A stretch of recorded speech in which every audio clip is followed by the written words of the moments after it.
Bonjour, c'est Claudie des énergies, c'est la vie. Aujourd'hui, je vais vous donner la définition de la spiritualité. Ma définition de la spiritualité. Elle peut ne pas être identique à la vôtre. Ce n'est pas grave. L'important, c'est que vous puissiez écouter une autre version de la spiritualité, peu importe. De toute façon, elle n'est pas identique à celle d'autres personnes non plus. Pour moi, la spiritualité, ce n'est pas faire de la méditation tous les jours. Ce n'est pas impérativement devenir végane. Ce n'est pas impérativement aller se retrouver et vivre au fin fond de la nature. La spiritualité, c'est de découvrir, de comprendre que nous ne sommes pas juste un corps humain, que nous sommes plus que ça, que nous sommes des êtres spirituels, des êtres divins, dans un monde de divinité, que nous sommes capables de plein de choses, plus que pas mal, plein de choses, qu'en fait, nous sommes une âme dans un corps humain et non pas un corps humain avec une âme. Voyez la nuance. La spiritualité, c'est apprendre à se connaître, apprendre à s'aimer de façon inconditionnelle, apprendre à se libérer, comprendre qu'il est important de se libérer du karma, de tout le poids de nos ancêtres. Comprendre que notre âme a choisi une direction pour nous et qu'il est important de la suivre. Et c'est comme ça qu'on a des messages de sa part, qu'on a l'intuition qui nous donne envie d'aller dans telle ou telle direction. D'ailleurs, je disais ça encore dans mes messages en langage des lumières. L'intuition, les messages des guides, les messages de nos âmes, ce sont des messages qui entraînent la paix, la joie, la certitude d'aller au bon endroit. Quand on ressent de la peur, des doutes, de l'angoisse, c'est que le message vient de notre mental, de notre ego. C'est une manière de faire la différence entre les deux. Donc la spiritualité, oui, vous pouvez faire de la méditation, mais il n'est pas obligatoire de faire de la méditation tous les jours. Vous le faites selon vos envies. C'est pas se forcer à devenir spirituel. C'est découvrir qu'en vérité, nous sommes libres. Libres de nos choix. Et le petit plus, c'est de découvrir et de comprendre que le monde dans lequel on vit est une prison. Une prison où nous sommes enfermés depuis des milliers d'années. On nous fait croire qu'on est libre, qu'on vit dans une démocratie alors que nous sommes dans une prison. Quand on débute un éveil spirituel, toutes ces compréhensions arrivent petit à petit. Moi, le mien a débuté en 2013-2014 au moment de mon premier burn-out. Et il y a beaucoup de choses que j'ai comprises ces 3 dernières années. C'est pas la peine de vouloir aller trop vite dans votre avancement, dans votre travail spirituel en fait. Les choses se font petit à petit. Il est vrai qu'actuellement, avec les énergies qu'on reçoit, les énergies de Gaïa, tout s'accélère. Et oui, 2003 est une année où tout s'accélère. On demande de plus en plus d'être à notre place. Mais votre place peut être au début d'un éveil spirituel en 2023, et pas forcément à la fin. Et qui dit fin d'un éveil spirituel ne dit pas que tout est terminé au niveau de l'évolution, des compréhensions, du travail à faire. L'éveil spirituel se fait par couches. C'est la même chose que toutes les libérations, toutes les guérisons énergétiques. Elles se font par couches. Imaginez un oignon. Vous enlevez la première couche et il y a encore plusieurs couches après. On débute par ce qui est le plus gros à la base et puis plus ça va, plus c'est léger. Et les libérations, les guérisons énergétiques se font plus facilement et moins fréquemment. Moi-même, je continue à me libérer de croyances limitantes et de choses que je pensais régler et qui en vérité ne l'étaient pas parce que c'était plus profond que je ne le pensais. Et que certaines situations font remonter ces croyances, des blocages qu'il m'est demandé de gérer. Et c'est mon âme qui me permet et mes guides qui me permettent de comprendre ce que je dois faire. Donc la spiritualité, l'éveil spirituel, c'est apprendre que nous sommes des êtres divins, que nous sommes des êtres autonomes, mais qui ont besoin, dans un premier temps, d'être accompagnés pour comprendre et mettre en place cette autonomie. Tout ne se fait pas dans un claquement de doigts. La spiritualité, ce n'est pas avoir une tonne et une tonne d'oracles et tirer constamment des cartes pour avoir des guidances, de la voyance, ou regarder toutes les chaînes possibles et inimaginables sur YouTube qui parlent de ça, enfin, qui vous donnent des guidances en fait.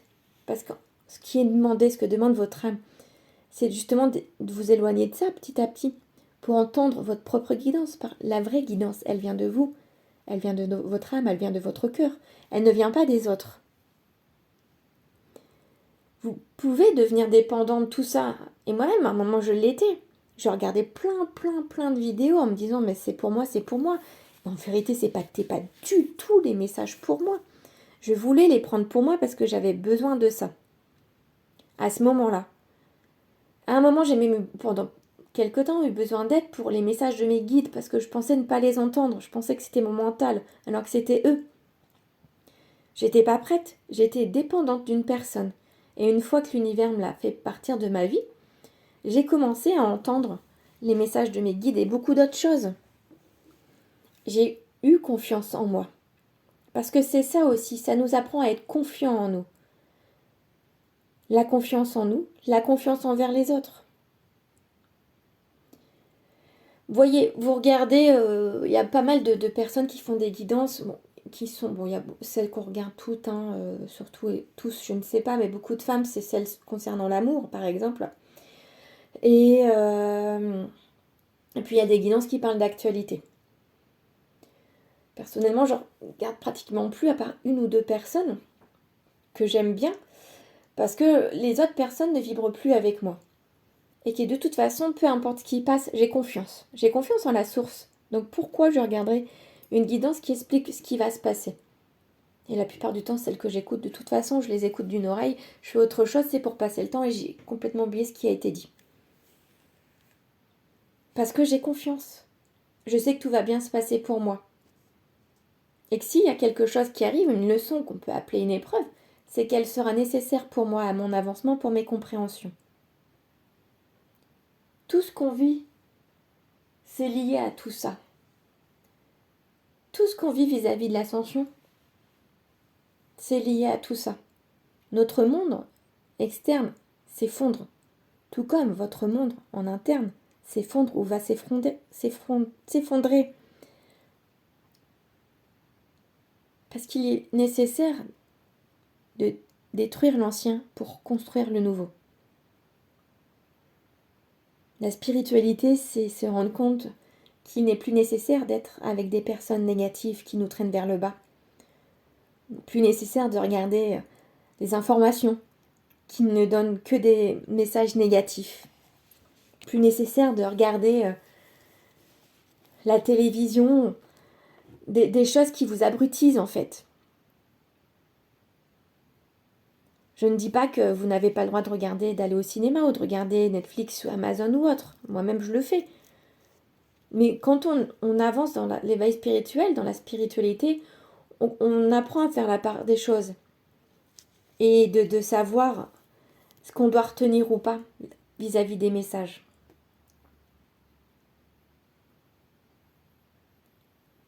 La spiritualité, c'est pas forcément lire tous les livres concernant le bien. Enfin, je trouve pas mes mots. Mais les livres, vous n'êtes pas obligé d'avoir tous les livres sur la spiritualité avec vous. Tous les livres qui vous disent comment faire pour être mieux en fait. Vous pouvez lire un livre qui vous intéresse, qui vous apportera beaucoup de choses, sans être obligé d'en acheter 10 autres. Vous pouvez comprendre des choses grâce à une personne que vous écoutez, sans être obligé d'écouter 10 autres personnes. La spiritualité, c'est vraiment se retrouver soi. Apprendre à se centrer dans son cœur, écouter son âme, apprendre à expanser ses énergies, à s'expanser. Apprendre à développer sa lumière. Apprendre à devenir autonome dans les énergies et dans les libérations, les guérisons énergétiques. En fait, la spiritualité, j'ai envie de dire qu'il n'y a pas forcément de définition générale, elle est propre à chacun. Le but, c'est de ne pas devenir dépendant, comme je vous disais avant, des autres. De sortir, si elle est déjà installée, de cette dépendance. Pour n'écouter par la suite que vos propres messages. Les messages de votre âme, de vos guides, moi je les entends dans ma tête. Je suis clairaudiente. Mais vous n'êtes pas obligé, déjà vous n'êtes pas obligé d'être médium pour être dans la spiritualité, dans un éveil spirituel. Vous n'êtes pas obligé d'être praticien énergétique, magnétiseur, voyante. Vous pouvez être juste un artiste, un peintre, un chanteur, un écrivain, qui va transmettre sa lumière avec son art. La spiritualité, ce n'est pas être branché 24 heures sur 24 sur de la musique spécifique. Enfin, c'est pas être zen tout le temps, dire amen à tout. On a le droit aussi d'avoir des moments où on n'est pas d'accord. On a le droit de dire non quand on est spirituel. Au contraire, on a le droit de donner notre avis. Au contraire, c'est ce qui nous est demandé. Et parfois, ce qu'on va dire ne va pas plaire à l'autre en face parce que ça va lui entraîner un effet miroir, des compréhensions. Et des compréhensions qui peuvent paraître négatives au début et qui en fait sont extrêmement positives. Mais au départ, il faut le temps de l'apprentissage pour comprendre ce qui a été dit était positif. Tout comme il faut le temps de l'apprentissage pour comprendre qu'un gros burn-out, en vérité, était positif. Moi, il m'a fallu du temps. J'ai fait mon burn-out en 2013, le gros était en 2013. Je m'en suis libérée, j'ai compris des choses en 2017-2018. Donc, c'est un chemin personnel, la spiritualité, où on peut avoir des choses en commun, bien sûr, avec d'autres. Ce qui est important, c'est de s'éloigner de ce qu'on peut appeler le New Age, en fait. Le New Age où on va vous dire qu'il y a des sauveurs, des gourous. Mais en fait, vous êtes votre propre sauveur. Si vous voulez, vous êtes votre propre gourou. Vous pouvez être spirituel en prenant encore les transports en commun, en allant encore au travail. Si ce que vous faites comme activité professionnelle est ce que votre âme a choisi, quelle qu'elle soit, et qu'elle fait déjà partie des métiers du futur et qu'on ne le sait pas encore, vous êtes spirituel. Si vous n'avez pas envie de faire de la méditation tous les jours, ça ne vous empêche pas d'être spirituel. Si vous n'avez pas envie de vous tirer les cartes, ça ne vous empêche pas d'être spirituel. Si vous n'avez pas l'opportunité d'aller vous balader dans la nature parce que vous habitez dans une grande ville et loin de la nature, ça ne vous empêche pas d'être spirituel.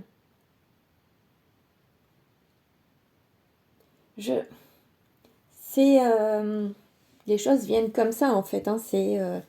J'avais envie de faire ce podcast depuis quelques jours, donc les choses viennent comme ça, je me laisse guider.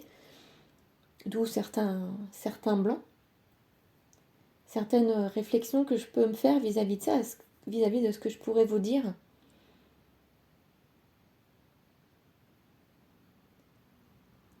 Je ne me sens pas plus spirituelle que les autres en fait, parce que je suis praticienne en soins énergétiques, thérapeute énergétique, parce que je suis médium. Je ne suis pas plus spirituelle que vous. Je suis mon chemin de la spiritualité, celle que mon âme a décidé que je devais suivre.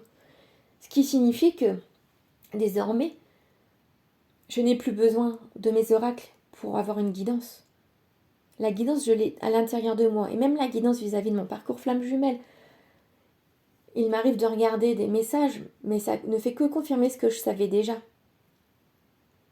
Je n'ai plus besoin de lire des choses vis-à-vis de ça. C'est pour ça que je me débarrasse de plein de livres et de plein d'oracles. J'ai plus besoin. Je dis pas que je ne vais plus jamais lire des livres qui parlent de ça. Mais je pourrais lire et puis m'en débarrasser parce que j'aurais compris facilement quel était le message. Mais avec les réseaux sociaux, avec Internet, c'est vrai que c'est facile d'avoir les messages sans forcément être obligé de lire un livre spécifiquement. J'en ai acheté des livres que je n'ai jamais lus, mais vraiment jamais lus. Donc autant s'en débarrasser dans ces cas-là. Et ça permet de faire du tri chez soi. Et c'est très bénéfique au niveau énergétique à l'intérieur. Je pense que j'ai terminé ce que je voulais vous dire. J'espère que ce message est assez clair. J'espère que ce message va vous parler. N'hésitez pas à me le dire en commentaire.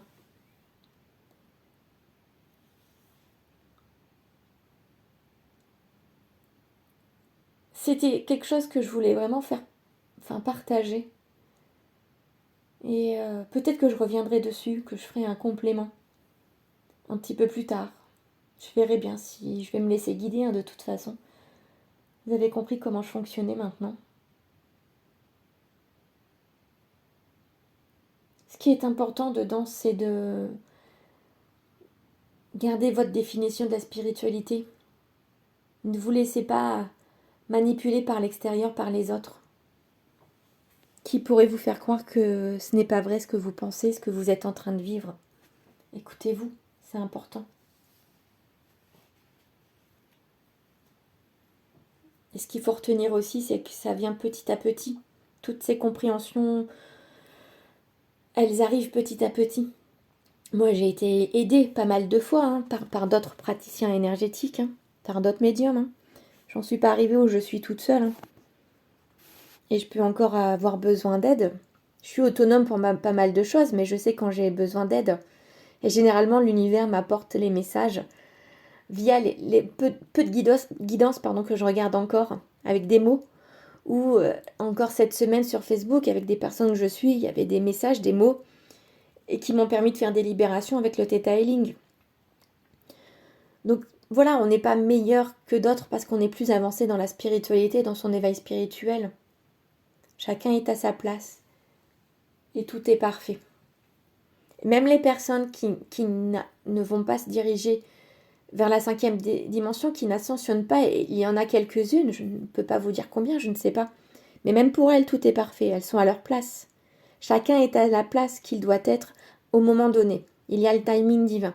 Et toutes les âmes n'ont pas décidé d'ascensionner dans cette incarnation, elles le feront plus tard. Dans celle d'après ou encore plus tard quand elles seront prêtes. Ce n'est pas grave. C'est un début de processus pour l'humanité qui va durer éternellement. Donc peu importe quand arrive l'âme, quand elle prend conscience de tout ça. Attention aussi aux messages. Il y a beaucoup de personnes qui donnent des messages qui sont parasités. Et ça, c'est pas juste moi qui le dis.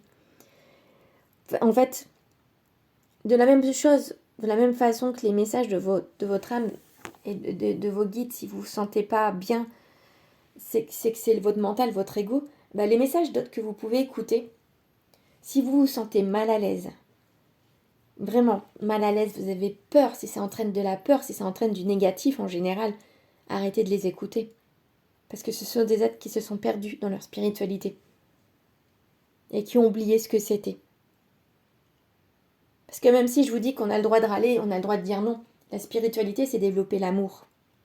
L'amour de soi, l'amour des autres. Et de transmettre cet amour et cette lumière. Si vous êtes toujours en train de broyer du noir, à penser négativement, vous n'êtes pas dans l'amour, donc vous pouvez être dans la spiritualité, mais au début de la spiritualité, si vous n'avancez pas, votre éveil spirituel, il n'avance pas non plus. Et on peut être dans la spiritualité, on peut être des thérapeutes, des médiums, tout ça, en ayant un moment de d'égarement, on va dire, parce qu'on a des choses à comprendre. Et donc, dans ce moment-là, on peut parler de choses négatives, entraîner la peur chez les autres, le temps que nous-mêmes, nous soyons capables de comprendre qu'il y a quelque chose qui ne va pas et qu'on doit libérer des choses. Parce que, comme je vous l'ai dit juste avant, c'est entre guillemets, un travail constant sur nous-mêmes. Et jusqu'à la mort de notre être humain. Et une fois qu'on sera de nouveau une âme, on continuera à évoluer. Et notre prochaine incarnation, ce sera la même chose. On évoluera. On se libérera encore. Parce que là, on va arriver. L'objectif, c'est la 5e dimension. Donc, je vous rappelle, dans notre cœur, dans un premier temps, avant que ce soit à l'extérieur, vu que ce sont des énergies. Mais il n'y a pas que 5 dimensions. Il y en a 6, 7, 8, 12, voire plus encore, qu'on pourrait ne pas connaître. Donc, on va continuer à ascensionner, comme les êtres, comme l'univers, petit à petit, et on atteindra d'autres dimensions, et certaines âmes iront plus loin encore avant d'autres, comme c'est le cas actuellement.